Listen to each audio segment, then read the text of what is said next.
কবরের প্রথম প্রশ্নের জবাব দিতে পারবো কিনা? কবরের প্রথম প্রশ্ন কি?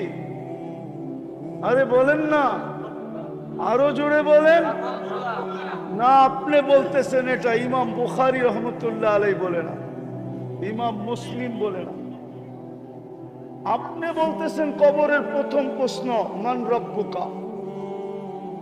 আপনি বলতেছেন ইমাম বুখারী রহমতুল্লাহ আলাইহি বলে না, ইমাম মুসলিম বলে না রহমতুল্লাহ আলাইহি। ওনারা দুইজন একমত। আপনি যে বলতেছেন মান রব্বুকা, আপনাকে রব চিনাইছে কে? কে চিনাইছে? আরে রব আপনাকে কে চিনাইছে? কে? জোরে বলেন না। মুহাম্মদুর রাসূলুল্লাহ আপনাকে রব চিনাইছে। এই জন্য ইমাম বুখারী বলে, ইমাম মুসলিম বলে, বুখারী শরীফে আছে কবরের প্রথম প্রশ্ন হলো মা কুনতা তাকুলু ফি হাদার রাজুলি মুহাম্মাদ। আগে প্রমাণ করো আমার বন্ধুর রঙে তুমি কতটুকু রঙিন, আমার বন্ধুর রঙে তুমি কতটুকু রঙিন, সাজে কতটুকু তুমি সাজুগুজু, আমার বন্ধুর মতো তোমার চেহারা কতটুকু, আমার বন্ধুর পোশাকে তুমি কতটুকু সজ্জিত, আমার বন্ধুর মতো তুমি চুল কাটো কিনা, আমার বন্ধুর স্টাইলে তুমি খাও কিনা, আমার বন্ধুর আদর্শে তুমি হাঁটো কিনা, আমার বন্ধুর আদর্শে তুমি ঘুমাও কিনা। প্রথম প্রশ্ন এটাই হবে। এটা ভাইবেন না যে প্রশ্ন উত্তর হবে না, প্রশ্ন উত্তর এটাই প্রথম হবে। ইমাম বুখারী লেখছে, আমি লিখি নাই। বুখারী শরীফ খুলে দেখেন কিতাবুল জানায়েজ, এই হাদিস 15 জায়গায় আছে, 15-16 জায়গায়। ইমাম বুখারী পুরা বুখারীর ভিতরে প্রত্যেকবার উনি প্রমাণ করছে কবরের প্রথম প্রশ্ন মা কুনতা তাকুলু ফি হাদার রাজুলি মুহাম্মাদ। বিদায় আমার কথা হলো আপনি আর আমি আল্লাহর কাছে কতটুকু আকর্ষণের পাত্র, দুনিয়ায় কতটুকু ওটা আমার বিষয় না। দুনিয়ায় তো কাঠ দিয়া কাঠ পিটায়ও আকর্ষণের পাত্র হওয়া যায়। কাঠ দিয়া কাঠ পিটানো বোঝেন? মনে হয় বোঝেন নাই। বুঝছেন কেউ কিছু? বোঝেন নাই? ক্রিকেটের ব্যাটটা কিসের? বলটা কিসের? কাঠের উপরে চামড়া লাগানো, বলটাও কাঠের। কাঠ দিয়া কাঠ পিটায়ও সারা দুনিয়ায় ফেমাস হওয়া যায়। আমি মানি,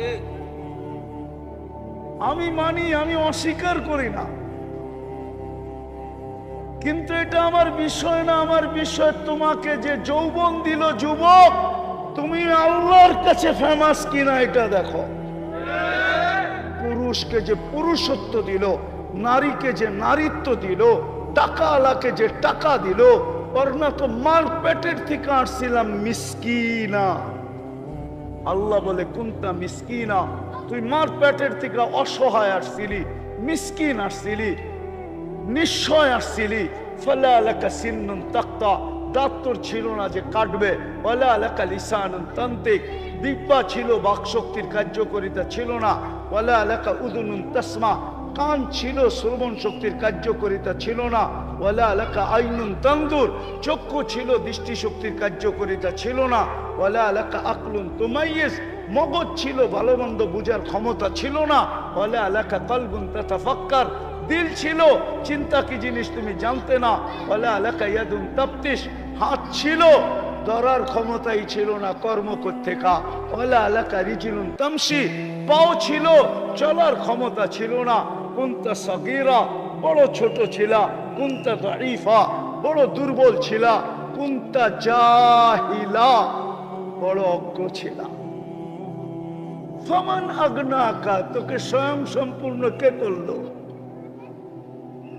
কে করলো তোমাকে স্বয়ং সম্পূর্ণ? কে করলো? আরে কে করছে? বিদায় আমার আলোচ্য বিষয় যুবক, তুমি দুনিয়ায় ফেমাস আমি জানি, সারা দুনিয়া তোমার যৌবনের দিকে তাকায় থাকে এটাও জানি, কিন্তু আমার এটা বিষয় না। বিষয় আল্লাহর কাছে ফেমাস কিনা, রসুলের কাছে ফেমাস কিনা। কেমন ফেমাস আমি 2-3টা দেখাইতেছি, কোরআন থেকে দেখাইতেছি 2-3টা। হাদিস থেকে দেখাবো দুই একটা যে এমন ফেমাস, মৃত্যু যখনই যে আসুক তাতানাজ্জালু আলাইহিমুল মালাইকা, ফেরেশতা যেন আমাকে প্রটোকল দিতে আসে, ফেরেশতা যেন আমাকে নিয়ে যেতে আসে প্রটোকল দিয়া। ডাইনে থাকবে, বামে থাকবে, সামনে থাকবে, পিছে থাকবে। নাহনু আউলিয়াউকুম ফিল হায়াতিদ দুনিয়া ওয়া ফিল আখিরাহ, বলবে দুনিয়ায় ছিলাম, আখিরাতেও থাকবো। আমরা যখন চতুর্দিকে থাকবো, তুমি যখন আমাদের মধ্যখানে থাকবে, তো আল্লাহ তাখাফু, তোমার ভয় কিসের? ওয়ালা তাহজানু, আর তোমার চিন্তাই বা কিসের? এরকম ফেমাস জালালউদ্দিন সুয়ুতি লেখছেন। এই জন্য আমি বলতেছি রহমতুল্লাহি আলাইহি, কবরের পাশে যখন লাশ যাবে তো কবর যেন বলে ইদান উহাব্বিলু লাকা বাতনি খাদরা, তোকে রাখতে দেরি, আমার পেট সবুজ শ্যামল হইতে দেরি হবে না। যেটাকে আল্লাহর রাসূল বলছে রাউদাতুম মিন রিয়াদিল জান্নাহ। আমি সাভারের উলামাদেরকে একটা তথ্য দিয়া যেতেছি। তথ্য, একজন আলেম ছিলেন সিরিয়ার, হাজারো বৎসর আগের, হাজারো বৎসর। নাম ছিলেন আব্দুর রহমান হাফফার, আব্দুর রহমান আল হাফফার। উনি বুড়া বয়সে আলেম হয়েছিলেন, বুড়া বয়সে। ওনার বংশগত পেশা ছিল দামেস্কের কবরস্থানে কবর খোদাই করা, কবর খোদাই করা।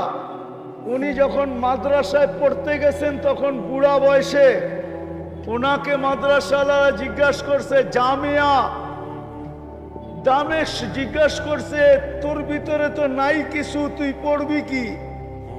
বয়সই তো শেষ। বলছে আমি পড়বো। বলছে কি দেখা তুমি এই বয়সে পড়তে আসলা? তো উনি দুইটা কবরের কাহিনী বলছিলেন, নিজের চোখের দেখা। বলে তারপরের থেকে আমার মনের ভিতরে ঢুকছে, আমি আলেম না হয়ে মরতে চাই না। কাহিনী বলার সময় নেই আমার কাছে, শুধু আমাদেরকে তথ্য দিলাম, কিতাব গাইটা বাইর করুক আব্দুর রহমান আল হাফফান। তাইলে জালালউদ্দিন সুয়ুতির কথা বুঝে আসবে যে কবর জান্নাতের বাগান হবে। আগে বলবে ওয়ায়ুহাব্বিল জিসমাকা নূরা, তো শরীর নুরানি হয়ে যাবে, আলো আর আলো, আলো আর আলো। ওয়ায়াসআদ রূহুকা ইলাল্লাহ, তো রূহ আল্লাহর সান্নিধ্যে চলে যাবে। তারাল জান্নাতা গুদুওয়া ওয়া আশিয়া, তুমি সকাল বিকাল জান্নাত দেখবে। চান আল্লাহ রাসূলের কাছে ফেমাস হইতে? আরে চান নাকি? কে কে চান দেখি? পাক্কা? তাহলে প্রথম কাম করতে হবে, আল্লাহর কাছে তওবা করেন অতীত থেকে। আগে বলেন আল্লাহ অতীত থেকে তওবা করলাম। দুই হাত উঠায় বলেন আল্লাহ অতীত থেকে তওবা করলাম। নামান যদি মনের থেকে করে থাকেন আপনি নিষ্পাপ। আল্লাহর কাছে ফেমাস বানানোর জন্যই মুহাম্মদুর রাসূলুল্লাহ আসছিলেন। আমি তো বলি এই উম্মত যদি একটা কামই করতো,